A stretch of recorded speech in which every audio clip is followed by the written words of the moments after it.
Halo teman-teman, penikmat cerita novel. Kali ini saya akan melanjutkan cerita tentang menantu terbengkalai ternyata miliarder. Buat kalian yang baru mendengarkan cerita dari channel Gungred, jangan lupa untuk dukung terus channel Gungred dengan cara klik tombol like dan subscribe-nya. Dan saya ucapkan terima kasih banyak buat kalian yang sudah support. Supaya kalian nyaman mendengarkan sambil membaca novelnya, kalian bisa pakai fitur transkrip dengan cara klik selengkapnya dan tampilkan transkrip. Mantap bukan? Bab 456. Interogasi. Adinata sudah mengenal orang-orang di keluarga Sakti dengan sangat baik, dan dia tahu siapa orang itu hanya dari berat langkah kaki dan pola suara yang mereka buat. Kabur, Callister pasti melupakan sesuatu lagi. Adinata tahu bahwa Callister seperti wanita ini. Dia selalu ceroboh, dan dia biasanya keluar. Begitu keluar, dia harus pulang lagi, terkadang beberapa kali berturut-turut. Tidak ada jalan lain, jadi Adinata hanya bisa bersembunyi dulu. Sudah terlambat, jadi Adinata bersembunyi di bawah tempat tidur. Setelah beberapa saat, Callister masuk ke kamar lagi. Alih-alih melihat ke bawah tempat tidur, dia datang ke tempat tidur dan mengambil sisir perak dari tasnya.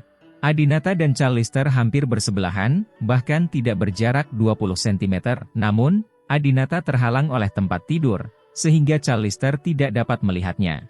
Namun, Adinata bisa melihat kaki Callister dan sebagian kecil betisnya di bawah tempat tidur.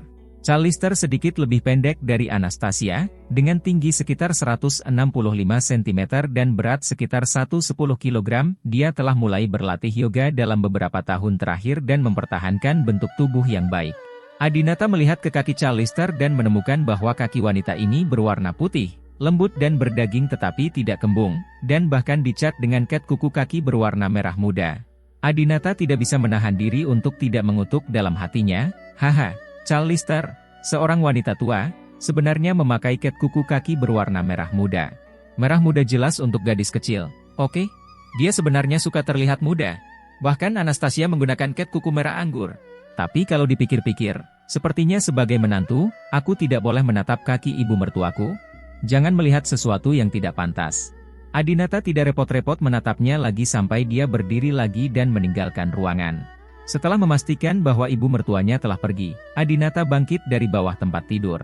Adinata perlahan mengeluarkan kotak pil dari sakunya, lalu mengeluarkan pil merah dengan tulisan A1 di atasnya, lalu membuka teko yang digunakan oleh Callister, dan hendak memasukkan bahan pil ke dalam teko, tapi siapa tahu. Ketuk, ketuk, ketuk. Itu adalah langkah kaki yang familiar lagi.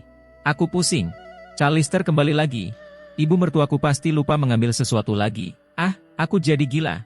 Tidak bisakah kamu mengambil semuanya sekaligus? Adinata segera memasukkan kembali obat itu ke dalam kotak obat, menyimpan kotak obatnya, lalu menutup kembali tekonya. Dengan panik, Adinata naik ke bawah tempat tidur lagi, tapi kali ini dia cemas. Ledakan.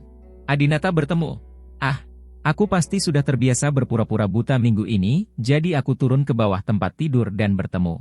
Adinata menutupi kepalanya, merasa sangat malu. Jika rekan-rekannya atau master yang melatihnya melihat adegan ini, mereka akan tertawa terbahak-bahak. Callister kembali lagi dan sepertinya sedang mencari sesuatu. Setelah lama mencari, dia tidak mendapatkan apa-apa, lalu dia berkata pada dirinya sendiri. Hei, di mana ponselku? Oh iya, aku baru saja membawanya ke kamar mandi. Adinata. Adinata akan marah, kamu, seorang wanita tua menopause, sangat bingung dan kamu masih mengincarku setiap hari. Callister pergi lagi. Adinata tidak berani membuang waktu lagi, segera memberikan obatnya, lalu pergi. 40 menit kemudian, Callister selesai mandi, dan 1 jam lagi berlalu. Sudah hampir waktunya, obatnya seharusnya sudah bekerja. Adinata melihat waktu dan merasa bahwa Callister seharusnya sudah ditipu sekarang, jadi dia diam-diam meninggalkan ruangan dan datang ke ruangan tempat Callister berada. Saat ini, lampu di kamar Callister telah dimatikan, namun suara Callister terdengar di dalam kamar. Haha. Apakah kamu sudah mulai berbicara omong kosong? Bagus sekali. Adinata berjalan mendekat dan menemukan bahwa Callister memang sedikit bingung. Dia berguling-guling di tempat tidur dan berbicara pada dirinya sendiri.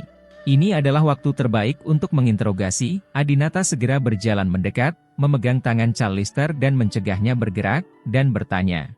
Aku bertanya padamu, apakah kamu sudah mengirim seseorang? Sebelum dia selesai berbicara, Callister bergegas menuju Adinata dan menciumnya. Adinata tercengang. Apa yang terjadi? Adinata merasa ada yang tidak beres dengan keadaan Charlister saat ini. Dia segera memeriksa kotak pilnya dan menemukan bahwa pil merah A1 masih ada di dalam kotak pil, tetapi satu pil A2 hilang. UPS, aku sedang terburu-buru dan salah mengambil obat. Pil merah sebenarnya ada dua jenis, yang satu A1 dan yang satu lagi A2. A1 merupakan obat biasa yang membuat orang mengigau, sangat cocok untuk menanyakan beberapa pertanyaan.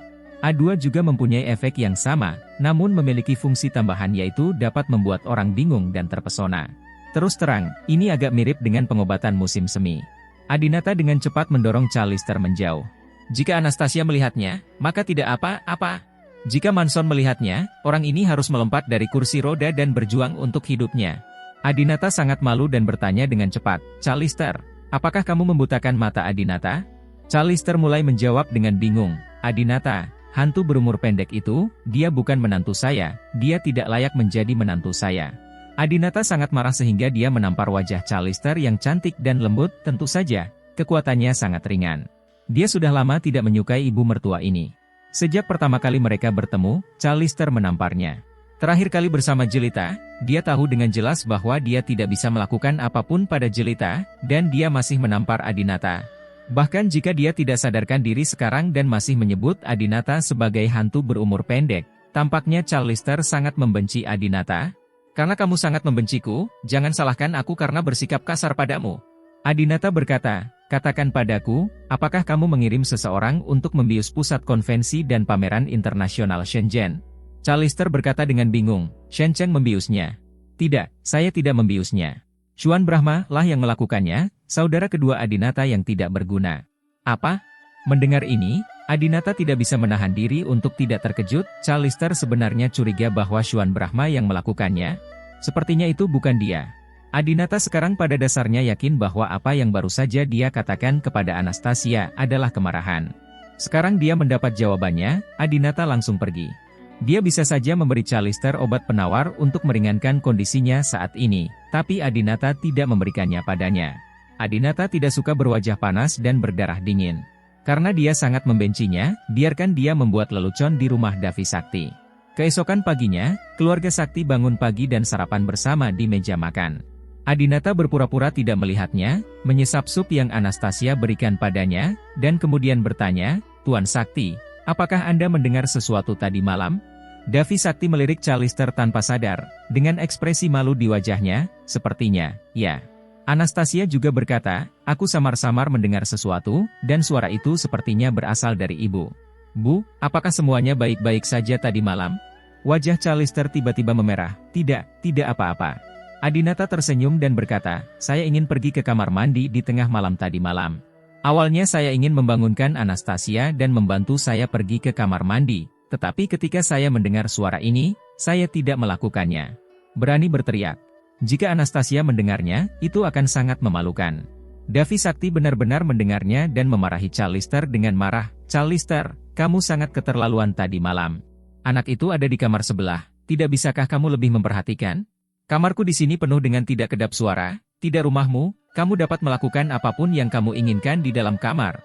Mulai sekarang, jangan bermalam lagi bersamaku di sini. Bab 457. Pesta ulang tahun keluarga Sakti.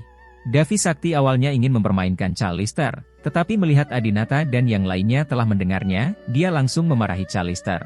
Charlister dimarahi oleh ayah mertuanya, dan dia tidak berani mengatakan sepatah kata pun, dan dia merasa sangat malu. Adinata belum pernah melihatnya terlihat begitu malu, dan dia hanya ingin mencari lubang di tanah untuk merangkak ke dalamnya. Oleh karena itu, Adinata tidak bisa menahan tawa, dia merasa itu sangat menyenangkan. Namun, Charlister sangat marah saat melihat Adinata tersenyum, kamu menantu yang tidak berguna, kenapa kamu tertawa? Kamu bahkan harus diberi makan oleh orang lain, tidakkah kamu tahu itu memalukan? Adinata, jika kamu seorang laki-laki dan memiliki harga diri, kamu harus mengambil inisiatif untuk menceraikan putriku dan jangan menyeret putriku ke bawah. Davi Sakti mengingatkan Charlister.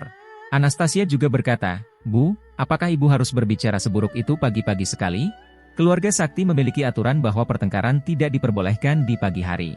Namun, Adinata tidak marah, karena dia mengetahui bahwa Charlister bukanlah pembunuh yang menyebabkan kebutaannya. Adinata merasa ibu mertua ini hanya sedikit berbisa, tetapi hatinya tidak buruk. Adinata tersenyum dan berkata, aku buta sekarang dan tidak bisa melihat. Jika aku menceraikan putrimu, siapa yang akan menjagaku? Tidak ada yang akan menikah denganku. Callister menjadi semakin marah setelah mendengar ini. Baiklah, Adinata, kamu bajingan, kamu benar-benar berpikir seperti ini di dalam hatimu. Apakah kamu ingin menjadi bajingan dan mengandalkan putriku selama sisa hidupmu? Adinata dengan sengaja membuatnya marah. Ya, saya hanya ingin mengandalkan Anastasia selama sisa hidup saya, dan membiarkan dia mengawasi saya dan memberi saya makan selama sisa hidup saya. Mungkin karena Adinata tidak sengaja melakukan kontak dekat dengan Callister kemarin, Adinata tiba-tiba mulai suka bertengkar dengan Callister. Callister tidak ingat apa yang terjadi pada Adinata tadi malam. Dia menatap Adinata dengan marah dan berkata, "Oke, karena kamu bajingan, aku tidak takut untuk memberitahumu bahwa seminggu dari sekarang, di pesta ulang tahun ayah, kita akan memilih salah satu pemuda dari sekelompok keluarga kelas 1 untuk menjadi suami Anastasia berikutnya." Anastasia meletakkan mangkuk dan sumpitnya dan berkata dengan marah, "Terserah kamu untuk memilih, tapi aku toh tidak mau melakukannya. Jika kamu bersikeras melakukan ini di pesta ulang tahun ayah, maka aku tidak akan pergi ke sana." Pesta ulang tahun. Callister segera memarahi, "Beraninya kamu tidak berpartisipasi. Gadismu ini menjadi semakin keterlaluan." Saat ini, Adinata memegang tangan Anastasia dan berkata, "Sayang, untuk pria berstatus kakek, akan menjadi lelucon bagi orang luar jika anggota keluarganya tidak hadir." Callister dan Davi Sakti sama-sama tercengang di saat yang sama. Adinata sebenarnya mendorong Anastasia menghadiri pesta ulang tahun untuk memilih suami Anastasia berikutnya. Adinata tidak akan begitu murah hati, bukan? Adinata lalu berkata, "Jika waktunya tiba, kita akan pergi bersama." Callister langsung terkejut, "Adinata, apakah kamu juga berpartisipasi?" Adinata berkata, "Omong kosong, saya adalah cucu ipar dari keluarga Sakti. Kakek Anastasia sedang merayakan ulang tahunnya. Apakah konyol jika saya tidak ikut serta?" Davi Sakti terbatuk dan berkata, "Adinata, aku tahu kamu berbakti dan tahu etika, tapi situasimu saat ini." Callister mencibir dan berkata, "Menantu laki-lakiku tersayang, jangan salahkan aku karena tidak mengingatkanmu. Akan ada banyak orang yang datang saat itu, dan mereka semua akan menjadi orang-orang berkuasa di negara ini. Kalau kamu, orang buta, muncul di sana, kamu pasti akan menjadi fokus penonton. Apa kamu tidak takut ditertawakan oleh para tamu?" Adinata tersenyum dan berkata, "Saya percaya bahwa orang-orang di kelas atas adalah orang-orang yang peduli dan berkualitas. Mereka tidak akan seperti orang-orang yang buta dan buta." "Kamu?" Callister marah lagi. Adinata jelas mengatakan bahwa dia tidak memiliki kualitas. Callister mendengus dingin. "Baiklah, kalau begitu kamu boleh datang. Lagi pula, kamu bahkan kesulitan berjalan sekarang, jadi aku tidak takut kamu menimbulkan masalah." Seminggu kemudian, di halaman hotel resort pribadi di Beijing.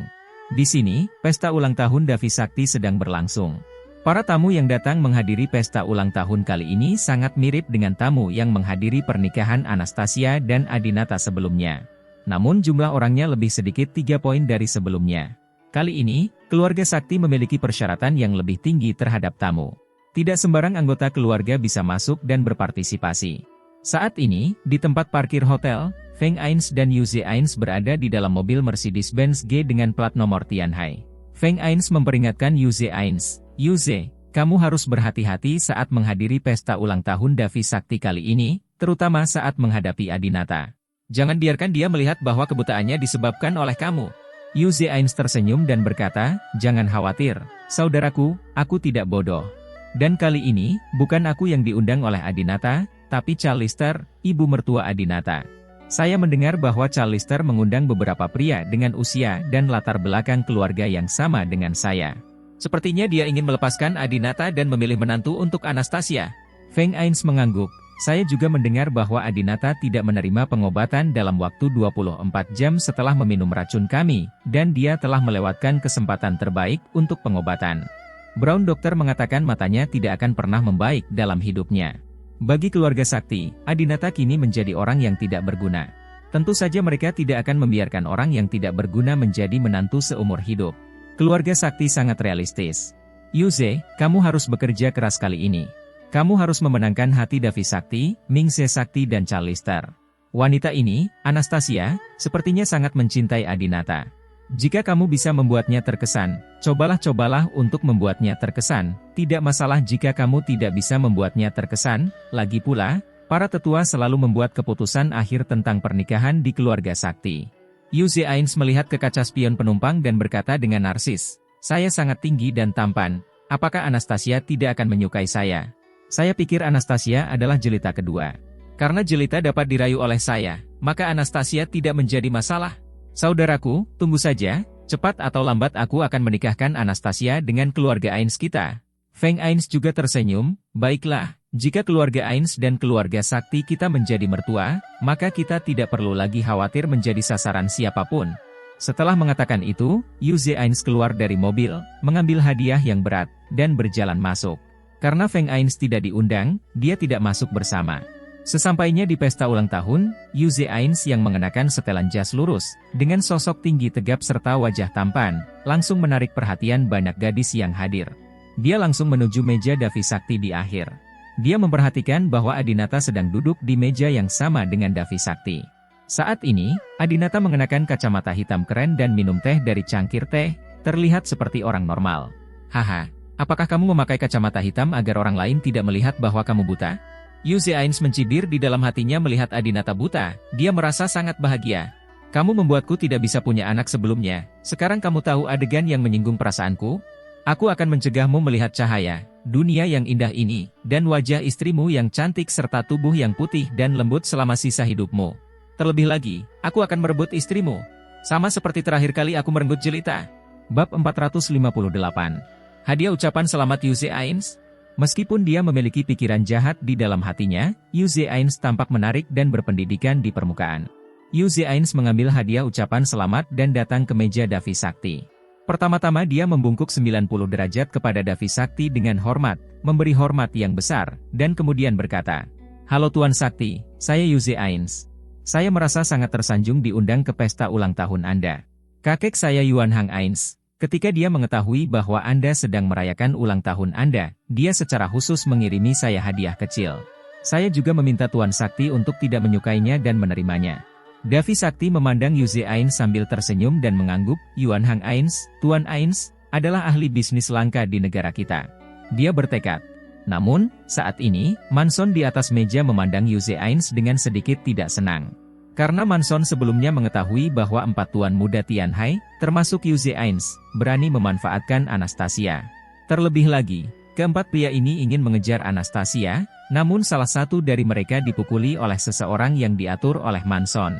Untungnya, Manson mengirim seseorang untuk diam-diam melindungi Anastasia di Cafe Shichen. Jika tidak, keempat pemuda Tianhai Kuo yang melanggar hukum ini tidak akan tahu hal kasar apa yang akan mereka lakukan terhadap Anastasia. Manson melihat sekilas apa yang dipegang Yu Zeains, hadiah itu dalam paket yang sangat meriah, tapi dia tidak tahu apa isinya. Manson bertanya, "Yu Zeains, hadiah apa yang kamu berikan kepada kakekku? Mengapa bentuknya seperti batu bata?" Dari kekuatan Yu Zeains memegang hadiah di tangannya, Manson tahu bahwa hadiah ini tidak ringan. Sebelum Yu Zeains sempat menjelaskan, Manson merampas hadiah Yu Zeains. "Oh, sungguh tidak ringan." Manson menimbangnya dengan kedua tangan. Hadiah ini pasti beratnya hampir 20 kg. Umumnya, semakin ringan hadiahnya, semakin berharga. Mengapa hadiah Yu Zeains begitu berat? Manson membuka kemasannya, dan semua orang menemukan bahwa sebenarnya ada batu di dalamnya. Batu yang gelap, keras dan jelek. Sial. Manson tiba-tiba tampak jijik. "Yu Zeains, kamu adalah pria dari keluarga kelas 2. Kamu tahu kamu tidak bisa ikut serta. Jangan berikan hadiah jika kamu tidak punya uang. Apa maksudmu dengan memberikan batu ini kepada kakekku?" Yu Zeains marah. Manson sebenarnya mengatakan bahwa dia berasal dari keluarga kelas 2 dan dia tidak bisa mendapatkan perhatian. Dulu, dia selalu tidak menyukai orang lain yang seperti ini, seperti Chakravad. Tapi siapa yang membuat keluarga sakti lebih baik daripada keluarga Ains? Yu Zeains hanya bisa menahan amarahnya dan menjelaskan sambil tersenyum, "Tuan Muda Su, Anda salah paham. Ini bukan batu biasa. Ini adalah meteorit yang terbang dari langit." "Meteorit terbang dari langit?" Semua orang di keluarga sakti terkejut. "Ia terbang dari langit. Ini luar biasa. Ini sama sekali bukan produk bumi. Tidak peduli seberapa kaya Anda, bisakah Anda membeli sesuatu dari luar bumi?" Yu Zeains menjelaskan dengan bangga, "Tuan Sakti, sejujurnya, ini terjadi pada tahun 1997, ketika kakek saya berada di Gurun Tukar. Sebuah meteorit jatuh dari langit malam itu, dan kebetulan mendarat di sebelah kakek saya. Di samping. Hari itu kebetulan adalah hari ini, yang merupakan hari yang sama dengan hari ulang tahunmu, Tuan Sakti. Jadi, kakek melihat bahwa meteorit ini ditakdirkan untukmu, jadi dia memberikan meteorit ini kepadamu. Davi Sakti juga merasa terkejut, apakah ada nasib seperti itu? Yu Zeains menjelaskan, semuanya, ini bukan batu biasa. Meteorit luar angkasa ini adalah meteorit zaitun langka di dunia. Faktanya, kakek saya mengambil jalan pintas sebelumnya, dan saya akan memberikannya kepada Anda. Mari kita tunjukkan. Ternyata salah satu sudut meteorit ini pernah terpotong sebelumnya, namun terhalang oleh sesuatu. Yu Zeains mengambil benda itu dan melihat batu hijau zaitun transparan yang langsung membuat semua orang tercengang. Ya Tuhan, cantik sekali peridot ini. Kok warnanya hijau indah sekali? Ini pasti bernilai ratusan juta kan? Ketika Yu Zeains mendengar kekaguman semua orang, dia tersenyum dan berkata, tidak, bukan ratusan juta, hanya puluhan juta, hahaha. Saat Yu Zeains bertemu keluarga sakti untuk pertama kalinya, dia sebenarnya memberinya meteorit zaitun luar angkasa senilai puluhan juta. Callister juga sangat senang, Yuze, kamu sangat bijaksana, kamu benar-benar memberiku hadiah yang orisinal dan tak ternilai harganya. Hadiahmu ini sangat mahal sehingga bisa digunakan sebagai hadiah pertunangan, hahaha. Yu Zeains juga dengan cepat berkata kepada Callister, Bibi, terima kasih atas pujianmu. Aku khawatir aku akan sangat bahagia sampai-sampai aku tidak bisa tidur selama sebulan jika mendapat pujian darimu. Callister mau tidak mau mengulurkan tangannya untuk menyentuh wajah Yu Zeains dan berkata dengan gembira, lihatlah anak ini, betapa terpelajarnya dia. Tingginya 1,85 meter dan tampan. Untuk makan lebih banyak. Barat. Yu Zeains berkata dengan cepat, Bibi, dalam 2 bulan terakhir, seluruh keluarga kami sibuk dengan perusahaan siang dan malam, dan saya belum makan banyak. Dalam setengah tahun, berat badan saya pasti akan mencapai lebih dari 150 kg. Callister juga mengetahui tentang kekayaan pesat keluarga Ains dan terus memuji, yah, senang sekali mengetahui bagaimana berbagi beban untuk keluarga di usia yang begitu muda. Semakin sering saya melihat anak ini, semakin saya menyukainya. Itu alangkah baiknya jika dia menjadi menantuku. Adinata masih minum teh dengan tenang, tapi dia sudah mengutuk Callister berkali-kali di dalam hatinya. Jika aku tahu malam itu, aku seharusnya tidak pergi sepagi ini. Aku seharusnya lebih menghargai sikap tak tahu malunya, atau memberinya tamparan lagi. Callister berkata di depan Adinata bahwa dia berharap Yu Zeains akan menjadi menantunya. Dia hanya memperlakukan Adinata sebagai orang tuli. Adinata buta sekarang, bukan karena dia tidak bisa mendengar. Orang ini Yu Zeains benar-benar memberiku hadiah yang sangat berharga dan istimewa. Sepertinya orang ini benar-benar ingin mencuri Anastasia dariku. Kamu punya nyali. Terakhir kali aku bertarung melawan Jelita, aku mengalahkannya dengan sangat buruk. Sekarang dia berani bertarung melawanku demi seorang wanita. Davi Sakti menerima hadiah itu dengan puas. Yu Zeains, aku sangat menyukai hadiahmu. Terima kasih kakek untukku. Sama-sama, Tuan Sakti. Setelah Yu Zeains menyapa Davi Sakti, Callister dan Mingse Sakti, dia melihat ke arah Anastasia. Ini adalah kedua kalinya keduanya bertemu, terakhir kali di kafe Si Chen milik Anastasia. Saat itu, setelah bertemu Anastasia dan kembali, Yu Zeains sangat kesal hingga dia ingin menghancurkan barang-barang. Karena Anastasia memiliki semua yang dimiliki Jelita, dan latar belakang keluarganya beberapa tingkat lebih tinggi daripada Jelita. Yu Zeains menyesalinya saat itu. Jika dia tahu bahwa dia akan bertemu Anastasia suatu hari nanti, dia tidak akan pernah menikahi wanita dari keluarga kelas 3 seperti Jelita. Nona Su. Yu Zeains menyapa Anastasia sambil tersenyum, jantungnya berdebar kencang dan dia sangat gugup. Seorang playboy seperti dia telah bermain dengan banyak wanita cantik, tetapi ketika dia bertemu dengan kecantikan tingkat peri seperti Anastasia, dan pengalaman hidup yang tidak dapat dicapai bahkan olehnya, Yu Zeains sangat bersemangat. Anastasia mengangguk dengan sopan kepada Yu Zeains tanpa berkata apa-apa. Yu Zeains memandang Anastasia sambil melamun dan ingin mengatakan sesuatu seperti, kamu cantik lagi, atau, kamu sangat cantik. Namun, Adinata ada di sampingnya, jadi dia tidak berani. Adinata masih memiliki efek jera yang kuat pada Yu Zeains.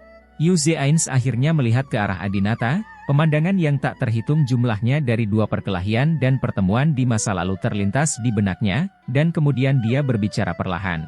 Bab 459. Yu Zeains yang munafik. Yu Zeains memandang Adinata, tersenyum, dan menyapa Adinata dengan sangat ramah. Adinata, lama tidak bertemu, kamu masih keren sekali. Mengenakan kacamata hitam, kamu terlihat seperti bintang. Kamu sangat bergaya.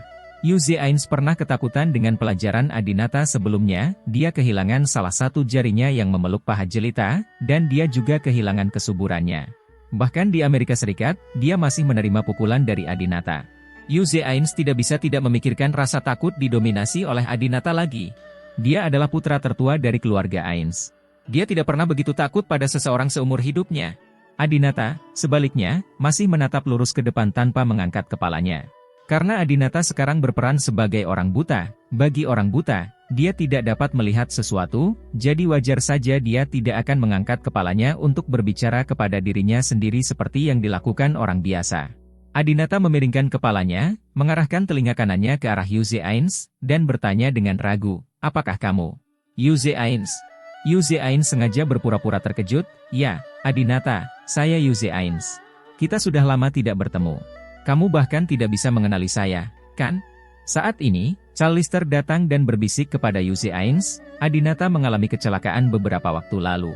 Sekarang dia buta dan tidak bisa melihat." Yuze Ains tiba-tiba membuat ekspresi berlebihan, seolah-olah ini adalah pertama kalinya dia mengetahui bahwa Adinata buta. "Apa? Siapa yang begitu berani menjebak Tuan Brahma yang bermartabat dari keluarga Brahma, menantu keluarga sakti?" Adinata diam-diam melirik ekspresi wajah Yuze Ains. Karena dia memakai kacamata hitam, bahkan jika Adinata sedang melihat Yuze Ains tidak tahu. Inilah salah satu alasan mengapa Adinata bersikeras memakai kacamata hitam, agar dia bisa melihat orang lain tanpa hambatan. Adinata membuat beberapa penilaian awal dalam pikirannya melalui ekspresi berlebihan Yuze Ains. Ekspresi terkejut Yuze Ains hanyalah palsu. Dia seharusnya sudah mengetahui kebutaanku sejak lama. Namun, ini tidak membuktikan bahwa dialah yang menyakitiku. Yuze Ains, termasuk orang-orang yang dipilih oleh Callister untuk menjadi suami Anastasia berikutnya, seharusnya tahu tentang kebutaanku. Karena Yuze Ains dan yang lainnya diberitahu bahwa mereka memiliki kesempatan untuk menggantikan Adinata dan menjadi menantu keluarga sakti, mereka seharusnya tahu tentang kebutaan Adinata. Faktanya, Anastasia juga ragu apakah Yuze Ains lah yang menyerang suaminya. Ketika dia melihat perlakuan Yuze Ains terhadap Adinata, dia sangat sedih dan marah. Dan dia tidak bisa menahan diri untuk tidak bertanya. Kebingungan. "Tuan Muda Liu, saya ingat Anda dan suami saya adalah saingan cinta. Hubungan kami sepertinya tidak pernah sebaik ini. Mengapa Anda tampak seperti saudara lelakinya yang baik, namun Anda lebih sengsara daripada kami?" Yuze Ains terkejut, bukankah kemampuan aktingnya yang berlebihan bahkan membodohi Anastasia? Yuze Ains dengan cepat menjelaskan, "Nona Su, Adinata, dan saya memang pernah berkonflik sebelumnya karena masalah jelita. Tetapi dengan perceraian saya dan Jelita, tidak ada alasan bagi kami untuk menjadi musuh lagi. Tidak hanya itu, tapi aku bisa lebih memahami Adinata, karena kami berdua disakiti oleh wanita yang sama. Kami sangat mencintai Jelita, kami senang membujuknya, melakukan hal-hal baik untuknya, dan memperlakukannya seperti peri. Tetapi pada akhirnya, begitu kami kehabisan uang, dia dengan tegas meninggalkan kami. Oh, semakin aku memikirkannya sekarang, semakin aku menyesalinya. Sebenarnya aku punya masalah dengan Adinata karena wanita seperti Jelita. Benar-benar tidak sepadan." Manson di samping tidak tahan lagi mendengarkannya. Meskipun Jelita tidak hadir, dia telah menemani Manson baru-baru ini dan dianggap sebagai wanita Manson. Manson berkata, "Apa yang kamu bicarakan? Apa yang salah dengan Jelita? Apakah mereka memaksamu untuk mengejarnya? Apakah mereka memaksamu untuk memperlakukannya sebagai putri peri? Jika kamu tidak bisa mengendalikan wanita cantik, jangan mengatakan begitu banyak hal yang tidak berguna." Yuze Ains tidak tahu kalau Jelita sekarang bersama Manson, jadi dia terlihat bingung, dia tidak tahu kenapa Manson menyerangnya lagi. Yuze Ains tidak berani menyebut Jelita lagi, dan meletakkan tangannya di bahu Adinata dengan prihatin, menghibur. "Adinata, ilmu kedokteran sudah sangat maju sekarang, matamu pasti bisa disembuhkan. Kalau kondisimu sudah membaik, ayo main basket bersama. Aku juga ingin melihat Carolina MU melakukan dunk lagi." Dia mengatakan ini, tetapi dia berkata dalam hatinya, "Adinata, kamu cacat, kamu sudah tamat, kamu tidak akan pernah bisa menyembuhkan matamu dalam hidup ini, dan kamu tidak akan pernah bisa melakukan dunk lagi di masa depan. Hidup ini, hahaha." Terakhir kali dia menonton Olimpiade di negara kepulauan Kyoto, Adinata menampilkan pertunjukan dunk yang sangat memukau di depan Yuze Ains dan Jelita. Jelita yang saat itu masih menjadi istri Yuze Ains begitu terpesona hingga mengundang Adinata ke kamar hotel malam itu. Mengenai apa yang terjadi di dalam ruangan, Yuze Ains masih tidak mengetahui apa-apa, dan dia mungkin tidak akan pernah memiliki kesempatan untuk mengetahuinya seumur hidupnya.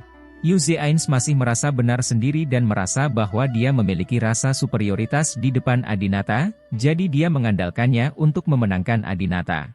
Seperti yang diketahui semua orang, jika Adinata ingin jatuh cinta padanya, dia pasti sudah melakukannya 8 kali karena sikap proaktif jelita. Oke, Adinata mengangguk.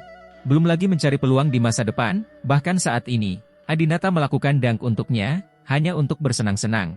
Yu Zhains tidak berkata apa-apa lagi. Setelah memberikan hadiah, dia kembali ke tempat duduknya. Segera, jamuan makan dimulai.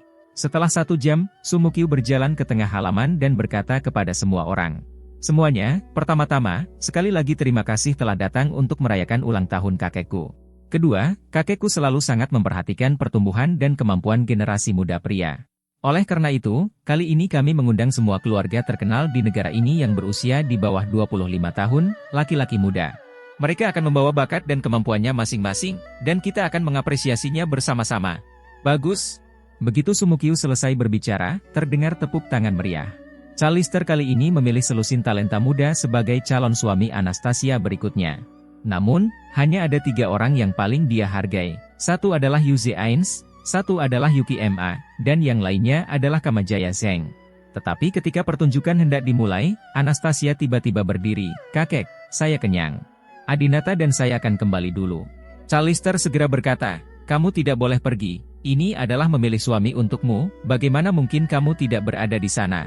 Wajah Anastasia dipenuhi amarah. Bu, suamiku masih di sini, bisakah kamu menghormati Adinata? Adinata memegang tangan Anastasia dan berkata, Anastasia, jangan bicara seperti ini pada ibumu. Ibu mertua seringkali tidak bisa mengendalikan dirinya.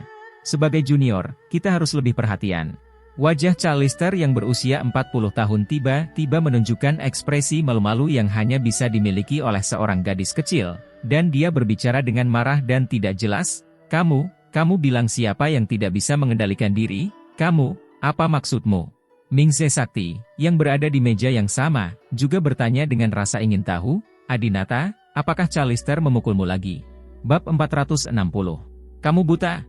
Adinata menahan senyumnya, mengingat apa yang terjadi malam itu, dan berkata, tidak, ayah, ibu mertuaku sangat baik padaku. Memikirkan tamparan Callister, Adinata masih merasa sangat puas. Sebagai menantu Callister, tidak peduli seberapa berlebihan yang dilakukan atau dikatakan Callister kepada Adinata, Adinata tidak bisa memukul orang yang lebih tua, apalagi seorang wanita. Jadi, senang rasanya bisa membalas dendam secara diam-diam. Adinata berkata kepada Anastasia, Anastasia, duduklah, mengapa kamu tidak menonton pertunjukannya? Saya juga ingin tahu seberapa baik teman-teman saya di Tiongkok daripada saya. Davi Sakti mengangguk gembira. Dia tidak menyangka Adinata memiliki pikiran yang luas. Seberapa besar rasa percaya diri yang Anda miliki untuk bisa duduk di sini dan menikmati penampilan rival cinta Anda? Pertama-tama, pertunjukan tersebut dibawakan oleh anak-anak ibu kota yang menjadi pembawa acara. Isi pertunjukannya sebagian besar loyo dan tidak menarik sama sekali. Tidak akan mampu menarik perhatian putri dari keluarga kaya raya seperti Su Muking. Jika Anda mengesampingkan pesona pribadi Anda dan membicarakan latar belakang keluarga mereka, itu akan semakin tidak menarik bagi keluarga Sakti. Di ibu kota, siapa yang bisa dibandingkan dengan keluarga Sakti? Setelah itu, beberapa pemuda dari kota lain menampilkan pertunjukan bakat, namun nyaris tidak bisa dilewati. Pada akhirnya, hanya tersisa 3 orang, yaitu Yuki Ma dari Shenzhen, Kamajaya Zheng dari Aarhus Halls, dan Yu Zhains dari kota iblis Tianhai. Karena kompetisi bakat ini pada hakikatnya adalah memilih suami bagi Anastasia dan menantu bagi keluarga Sakti, namun dari segi penampilan tetaplah pertunjukan untuk menghibur Davi Sakti. Maka ketika tiba giliran Yuki Ma berinisiatif berjalan menuju Davi Sakti dan berkata dengan hormat, Tuan Sakti, pertunjukan bakat dan sejenisnya bukanlah keahlian saya. Saya tidak suka hal-hal yang berisik ini. Karena ayah saya terlibat dalam urusan resmi, saya dipengaruhi oleh ayah saya dan beberapa paman serta guru di sekitar saya. Sejak kecil, saya lebih tertarik pada hal-hal seperti Feng Shui dan meramal. Banyak orang di tempat kejadian juga mengetahui bahwa pengalaman hidup Yuki Ma sangat berpengaruh di daerah setempat, dan mereka menyanjungnya. Tuan muda Ma mengetahui Feng Shui dan membaca wajah di usia yang sangat muda. Sungguh luar biasa. Ya, pantas saja ayah Tuan Kunchoro begitu sukses dalam jabatan resmi. Davi Sakti tersenyum dan berkata, Yuki Ma, karena kamu tahu cara membaca wajah, kenapa kamu tidak membantuku membacanya? Yuki Ma dengan cepat menundukkan kepalanya. Jangan berani. Anda tidak perlu melihat wajah Tuan Sakti untuk mengetahui bahwa dia akan berumur panjang, dan keluarganya akan terus sejahtera. Beraninya Yuki Ma membaca wajah Davi Sakti? Bukankah itu mencari kematian? Sama seperti para empu kuno itu, mereka tidak berani membaca nasib kaisar. Ada seorang ahli metafisika bernama Yuki Ma Tiangang di dinasti Tang yang pernah melihat wajah Tang Taizong Li Shimin. Tang Taizong bertanya kepadanya, menurutmu berapa lama saya bisa hidup? Yuan Tiangang sudah memiliki jawabannya di dalam hatinya, tetapi dia masih berlutut dan berkata, hidup kaisarku. Kemudian, Tang Taizong bertanya lagi, menurutmu berapa tahun lagi saya bisa terus berada di dinasti Tang? Yuan Tiangang berkata, kecuali babi bisa memanjat pohon. Kaisar Taizong dari dinasti Tang sangat gembira karena babi tidak mungkin memanjat pohon. Hal ini menunjukkan bahwa kekuasaan dinasti Tang dapat terus berlanjut dari generasi ke generasi. Namun ia tidak mengetahui bahwa babi yang disebutkan Yuan Tiangang berarti Ju, karena pada saat itu ada seorang kaisar bernama Juen yang menyerah kepada dinasti Tang dan sangat dihormati.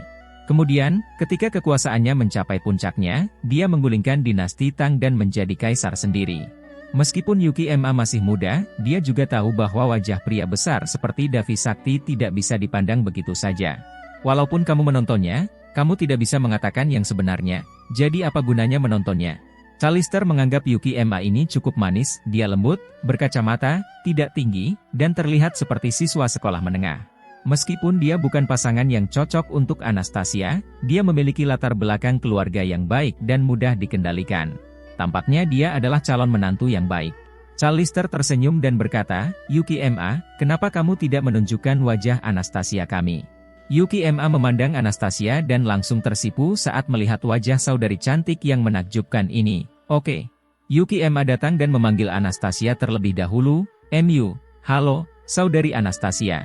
Callister tersenyum dan berkata, oh, siapa namamu, saudari Anastasia? Meskipun Anastasia beberapa tahun lebih tua darimu, kamu masih seumuran, jadi panggil saja dia dengan nama depanmu. Yuki Ma memandang Anastasia dan menelan, Mu. Si kecil Yuki Ma ini tidak berani memanggil Anastasia langsung di depannya.